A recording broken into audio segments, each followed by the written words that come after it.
Hello my loves, it's me, Miss Ruby. Welcome back to my channel and thank you so much for being here. It's October again and that means it is Miscarriage Awareness Month.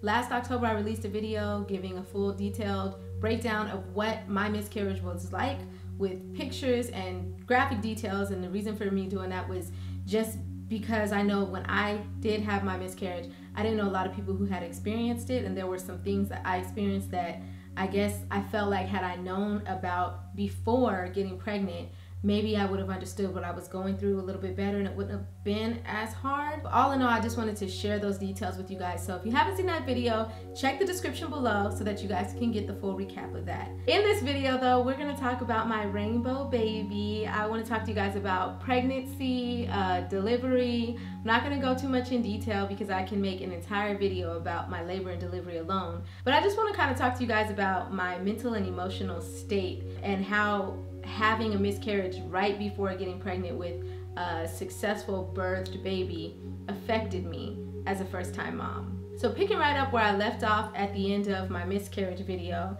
So yeah, we just did our best to get through those following weeks, knowing that as soon as we were able to, we were gonna try again. His job sent me some beautiful flowers for comfort. I cut my hair. I had been holding on to my dead ends for so long, for length, you know, not really thinking about the health of my hair and just not really knowing what to do. But when I lost my baby, I just realized like life ends. You can have all the expectations in the world and everything can just turn around on you tomorrow. And why wait to cut your hair when it's something that you've been thinking about doing? And since then, I have done a lot less procrastinating on things that I really care about than I used to do. I mean, after having my miscarriage June 16th, 2017, as anybody would expect, I was very, very broken. But the doctor said, unfortunately, these things are very, very common and they don't necessarily mean you can't get pregnant again. So they told us that, and I, being a believer and being someone who relies so strongly on the strength of Christ to get me through every dark moment in my life, I was like, you know what, I can't let this get me down. It's my dream to be a mom. I can't consider myself defective. I have to at least try again. And so my husband and I, we just went 2 months because they said wait at least 8 weeks before trying to conceive again. And so we waited that 8 weeks, and during that time we just prayed a lot. We were pretty still. Everybody was very sentimental about what we had just gone through, so that was good because we didn't have a lot of pressure. Some people didn't even want to talk about having a baby around us because they didn't really want to like rustle our feathers, and I understand that. But I just did my best to stay as positive as possible.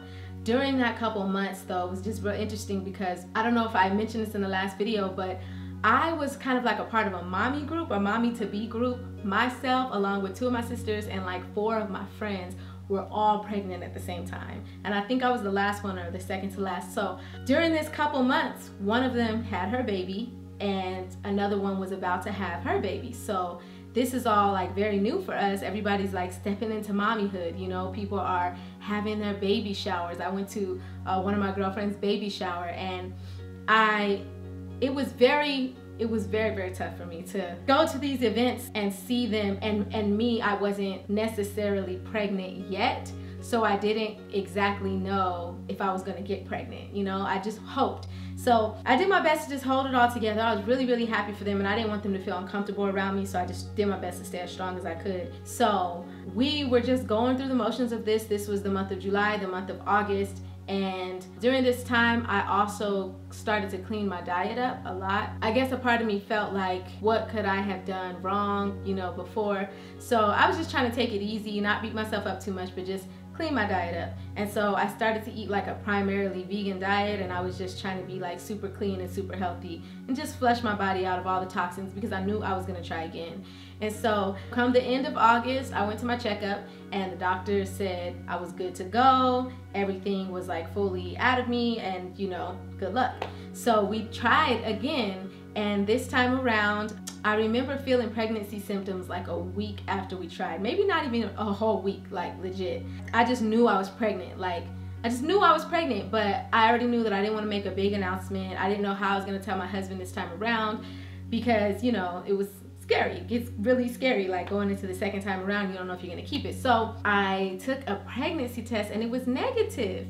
And I was like, there's no way this could be negative. Like I was just pregnant. I know exactly what pregnancy feels like. So I just truly believed. And so I was like, you know what, this is what I'm gonna do, because it's only been like a week. I'm gonna just go ahead and try to wait until I miss my period so I don't psych myself out. So I was like really trying to hold out, but like every single day I just felt more and more pregnant. Like all the symptoms, the nausea, the sleepiness, everything, you know? By the way, I got my test from the Dollar Tree. If you guys are out there spending $15, $18 on your pregnancy test, you can find out from the test at the Dollar Tree, so save your money. So I got a test from Dollar Tree. And it was positive. And I was like, see, I knew. So I was like super happy, but again, I was just like trying not to be too much. So my husband and I had already discussed it, and like I know the first time around I wasn't able to really surprise him because he didn't want to be surprised. And of course, this time around he definitely didn't want to be surprised, because he's like, I need to know as soon as you get pregnant, because he wanted to make sure he could monitor my activity and all that stuff. So I just remember it was like early morning, he was asleep. I had taken the test and I was, you know, surprised. So I like sat the test like on a paper towel and I marked the date right next to the other test from when I was pregnant, and I had marked the date. And I put like some little note, like I wish I could remember what the note said, but it was basically something to like basically make it clear to him, like we have a new positive pregnancy test as of today. And yeah, he woke up, he saw it, and I was just like laying, I had laid back down, and he was like, for real? And I was like, yep. So we were super excited, but we decided we weren't gonna tell anybody. We were just doing our best to hold off, because we wanted to wait till at least the 12-week mark to where we got into second trimester and everything was okay. And that was a very tough 12-13 weeks of my life, y'all, let me tell y'all, because whew, full-blown pregnancy. I mean, I had felt the symptoms before because I was pregnant for 7.5 weeks, so I had already begun to feel the symptoms. But I mean, going the other doing that 7 plus, you know, almost 7 more, and doing that full stretch of first trimester.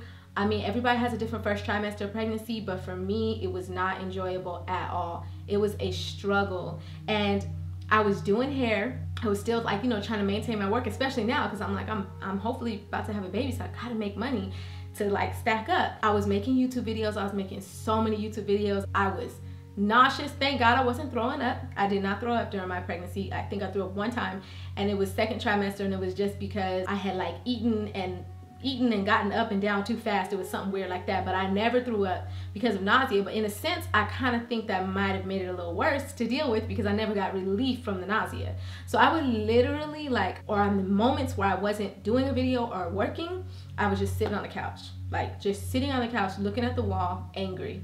And it was tough for me because I wanted to be as grateful as possible because I was pregnant and I was like successfully pregnant. But the nausea and the sleepiness and just feeling out of whack, like everything, it was very tough. Right before getting pregnant, and this is another thing where I like knew I was pregnant, because I started to crave meat, y'all, and not just like meat, but like full-blown beef. At like 8 o'clock in the morning, I was craving carne asada nachos. And at that point, I knew, I was like, you know what? I'm not even gonna beat myself up about this. I'm pregnant. I was trying my hardest to like stay eating healthy, but like, I was craving meat. I was craving everything that I hadn't been eating. And I was like, I'm about to feed myself and feed this baby. And whenever I had a break in the nausea, I would try to eat healthy. And let me tell y'all, that's important, because the greasiness and fattiness from the meat and the cheese and all the stuff I was craving made the nausea far worse. And I didn't realize that until like halfway through first trimester. I was like doing research and finding stuff out, like basically the more bland you can make yourself eat, the less your nausea will be. But I mean, like, how do you manage that when you're craving all the bad stuff and you're pregnant? So you know the cravings on like 10. So I did the best that I could do first trimester. Let me tell y'all too, in this time it was so hard. I had did my mom's hair, I did my sister's hair, I did one of my good friends' hair, and she actually was one of the first people I told. And it was just weird because I was doing her hair and I just kept complaining. I don't know like what I was saying, but I just remember she was like, are you okay? Like, are you pregnant? And she asked me, and I don't be trying to lie, like, especially because I kind of wanted somebody to know. So I told her, and I'm happy that I told her, because she had just had a baby like a year prior, so she was able to give me some advice. And she was one of the first people who told me, like, girl, you're gonna have to get up and move around. Like, I know you're nauseous, I know you don't feel like it, but the more you stay busy, the less you'll feel it. So I started to implement that, and because I wasn't telling anybody, I couldn't really consult anybody else about like how to get through this. So I was literally on Google and trying not to scare myself, but I was on Google getting as much information as I could. I had downloaded the pregnancy app, so I was like keeping track of everything that I was experiencing day by day, moment by moment.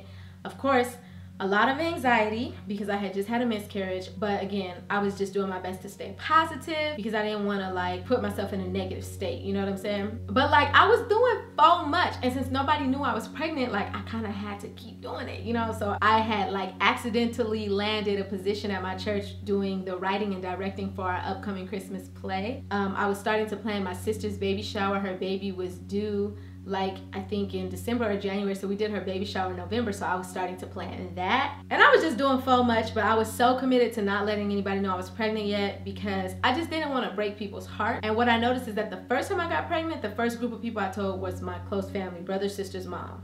So the second time I got pregnant, as I did begin to slip and tell people, it was friends. I guess I felt like if they had to experience a disappointment again, it wouldn't be as hard as my family having to experience a disappointment. So God is so good. I was going to my doctor's appointments and everything was turning out fine. I was just so happy getting the ultrasound, you know, got to get that 8-week ultrasound to see my baby.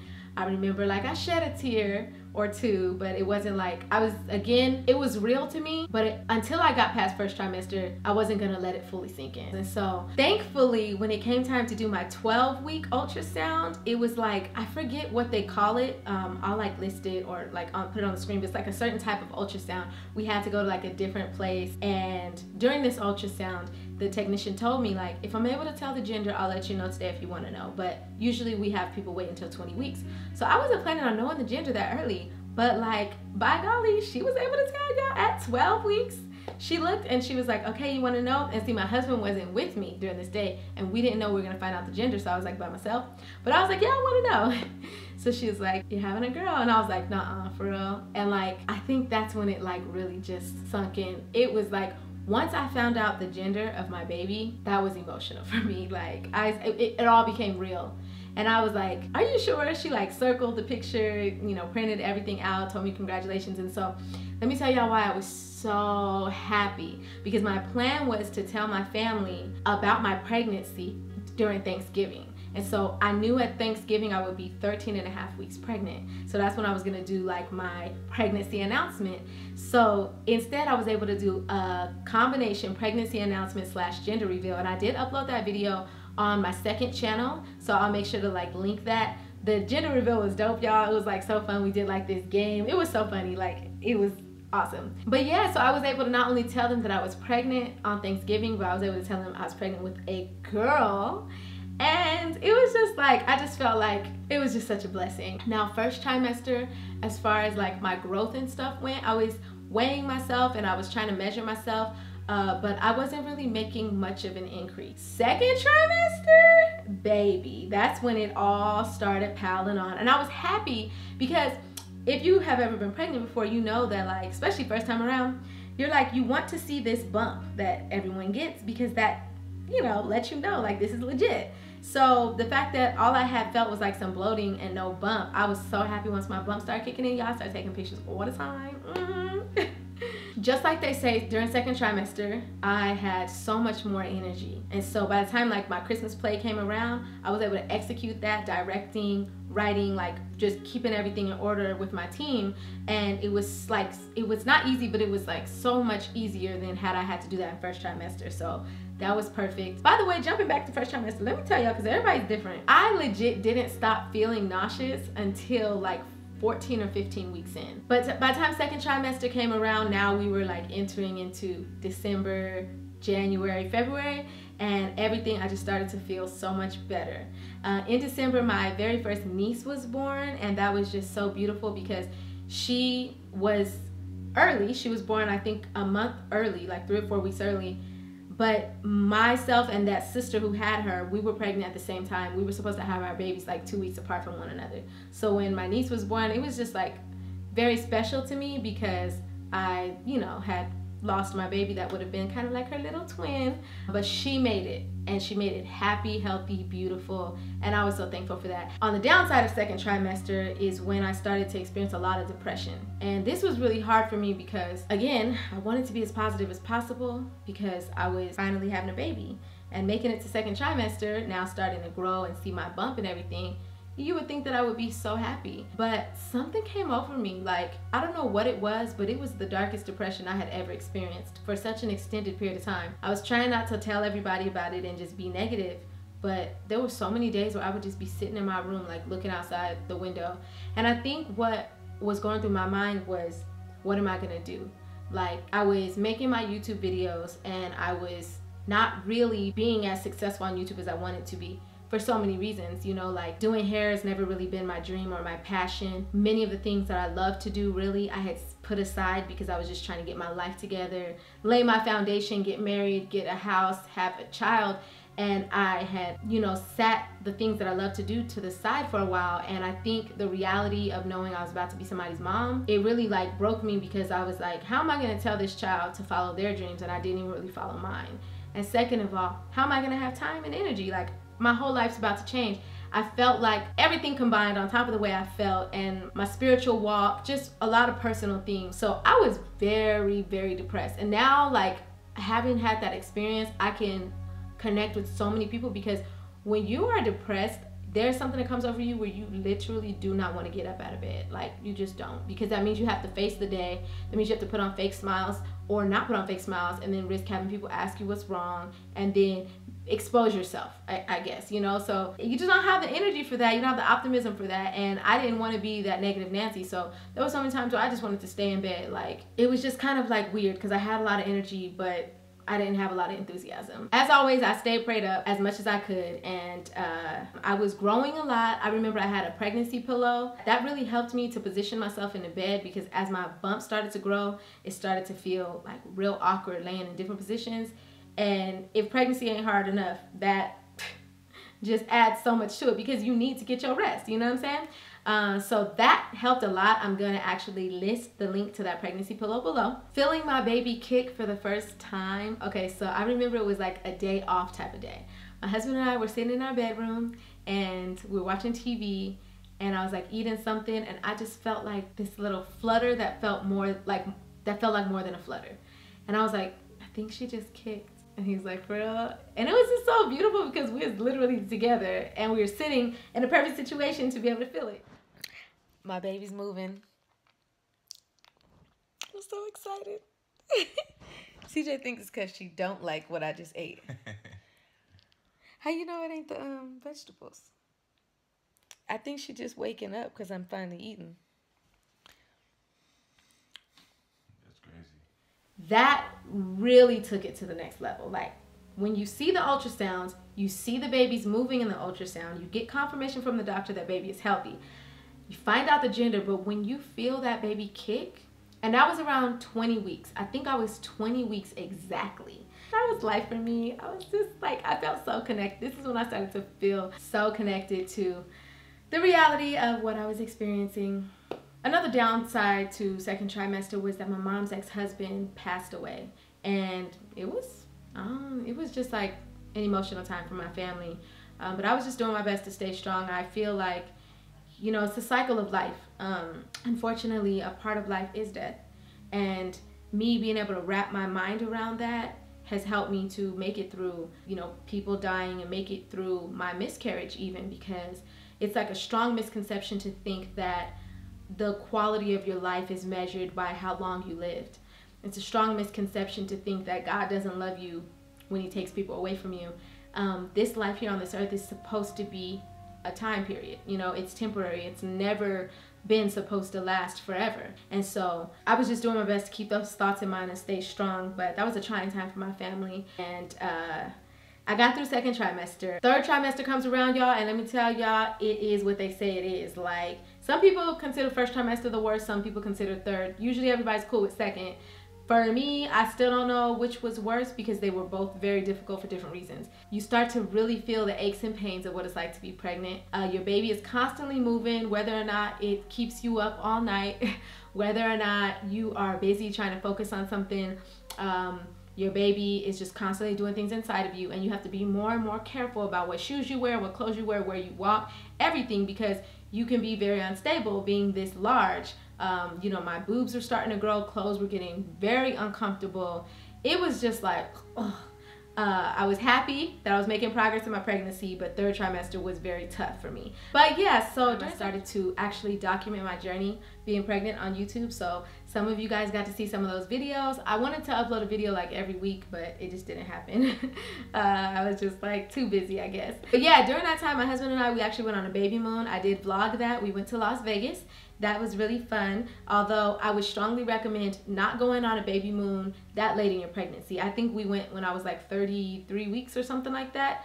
That was too late. Like, go in second trimester if you can. So you can enjoy yourself, walk around. I had attitude, I was uncomfortable. It was like, we made the best of it, but it could have been a lot better had I gone sooner. By this time, pretty much all my babies had been born. So like my friends and relatives that were pregnant had all had their babies, so I was surrounded by love. I was learning so much. A couple more people had gotten pregnant right after me too, so now I was kind of a part of like this revolving mommy group, and that was dope because these text messages late at night, like having somebody to talk to all night about, they're talking about breastfeeding, figuring that out. We're talking about, you know, late night sweats and random cravings, and just having that group really helped me to keep it together.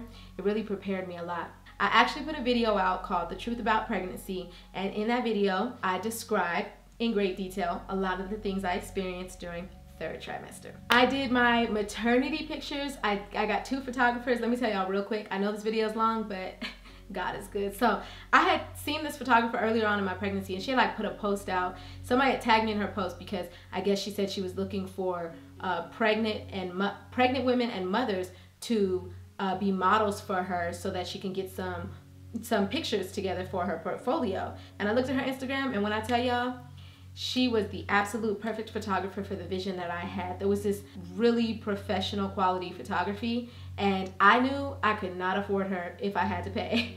So I reached out to her and I was like, yeah, I'm pregnant, you know, I would love to be one of your models. And lo and behold, she hit me back and she selected me. I was so hyped, okay? So I ended up taking my photo shoot, my maternity pictures with her. It was a great time, but I also had another vision for a different style of photos I wanted to take with my husband. So I booked with another really good photographer in my area who all my friends use, and I had basically like 2 sets of maternity pictures, so that was awesome. Things were going so well up to this point. Baby was perfectly healthy, I was healthy, that I kind of started to question what's gonna go bad. I didn't want to think like that, but I was like, everything's just too perfect. Everything's just too perfect. Everything's just too perfect. Tell me why I just broke the table I was sitting on.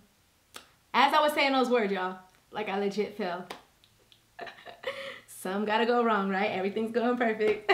So I did end up getting a notification from the doctor that I was anemic and they wanted to put me on iron pills.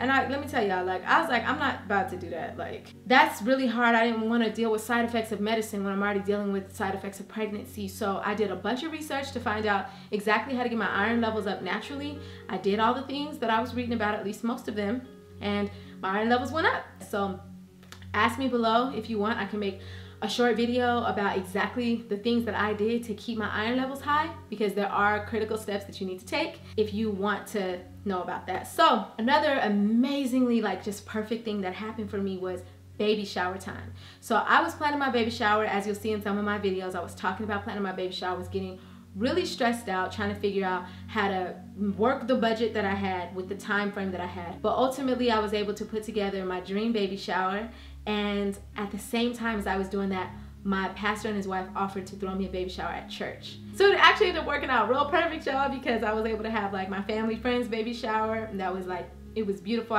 We got so much stuff. Thank you guys again, everybody who gave us stuff, because we needed it. And then I had one at my church, so 2 baby showers, y'all. Literally everything that I needed and more. It was crazy. It was crazy. So that was just beautiful blessing. So I ended up going through 2.5 days of labor, a lot of things that I kind of regret doing, things that I learned from. and ended up with a C-section. If you guys want, I can do a full dedicated video about my C-section delivery story and tell you guys detail for detail what that was like. Tell you guys everything that you can avoid, hopefully, so that you don't end up with a C-section. Sometimes, a lot of times, C-sections are like mandatory because they become, you know, unexpected. You may be high risk, they may be planned out. But in my situation, it was none of that. I feel like I could have avoided having a C-section had I done different things during my labor process. So if you guys want to see a detailed video about that, let me know. But I did end up having a C-section, and I just remember after going through kind of like a traumatic experience delivering my baby at the same hospital that I had gone through the traumatic experience of losing my first baby, I just wasn't feeling very positive anymore. So it's crazy because yes, I had this rainbow baby that I was so thankful for, but I had a whole lot more emotional weight on me that I now had to work through. I remember them pushing me out in a wheelchair to get to my car the day it was time for us to go home. I was holding my baby and I was crying, and I was not crying tears of joy. I was like really crying because first of all, I was like, what am I about to do? I'm in so much pain. Breastfeeding is a big struggle. I had an attitude. I just was trying my best to be positive, and I was just like being pushed in a wheelchair down the halls, knowing that I should be happy right now because last time I was coming down these halls crying, I had just lost my baby. So it was a real bittersweet moment for me, but I made it through. 2-3 weeks later, I figured out breastfeeding was very hard. I could do a whole video on that.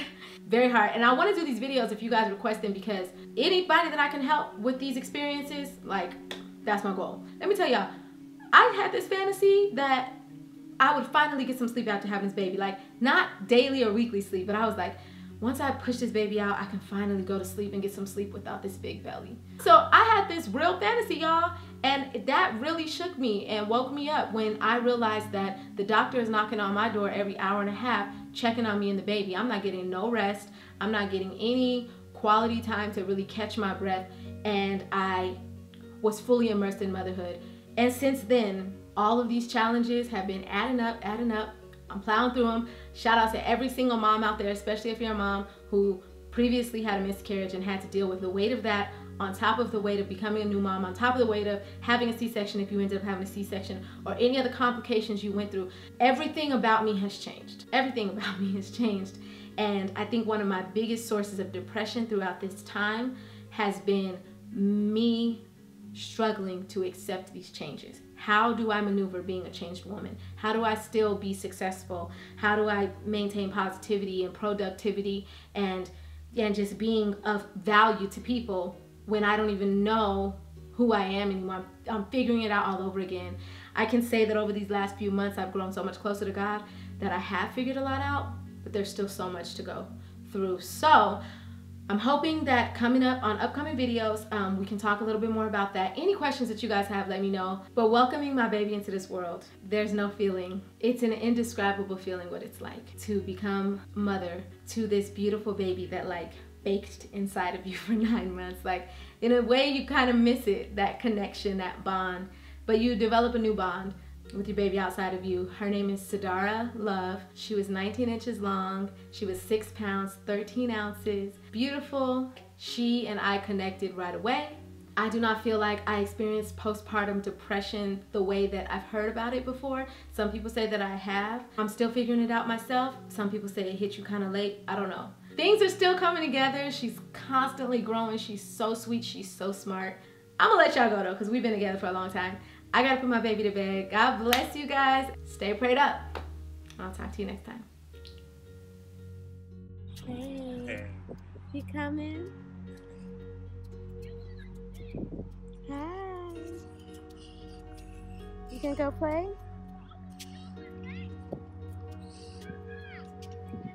Watch out.